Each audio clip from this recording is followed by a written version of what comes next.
Қайырлы күн достар, сіздермен Әсем, менің каналыма қош келдіңіздер. Бүгін жаздық жеңіл, өте дәмді баклажаннан тез жасалатын салат дайындаймыз. Салатымыздың құрамына керекті заттар: зәйтүн майы, соя соусы, бринза, грек жаңғағы, баклажан, помидор, көкшөп керек. Ең алдымен біз баклажанымызды дөңгелек етіп тураймыз.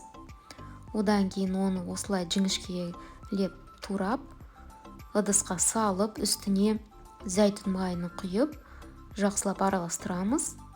Және татымына қарай тұз сеуіп, араластырып, пергамент қағазы төселген ыдысымызға салып, 180 градуста пеште 15 минут пісіреміз. Баклажанымыз піскенше біз помидорларымызды осылай тураймыз. Помидорымызды турап, оны бөлек ыдысқа саламыз. Және грек жаңғақтарында ұсақтап турап аламыз. Грек жаңғақтарын помидордың үстіне саламыз. Және көкшөптерімізді тураймыз.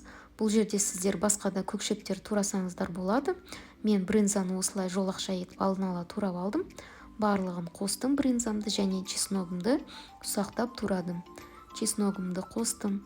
Және көк пиязымызды осылай жолақша етіп турап аламыз. Енді баклажандарымыз пеште пісті, оны суытып алдық. Енді оны бринзаның үстіне саламыз. Баклажанымызды әдемі болып қызарып пісті. Және оның үстіне зәйтүн майын саламыз. Және соя соусын құйып, жақсылап барлығын араластырамыз. Бұл жерде мен баклажанды тұздап салдым. Сол үшін тұзы жақсы. Егер де тұзды сіздер қаласаңыздар, тұз салсаңыздар болады.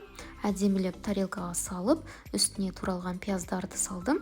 Өте дәмді, тойымды салаттардың бірі, жеңіл жасалады және дастарханға әдемі көріп береді. Сіздер де осындай дәмді салат жасаңыздар. Менің каналыма лайк басып, комментария жазуды ұмытпаңыздар. Келесі кездескенше күн жақсы.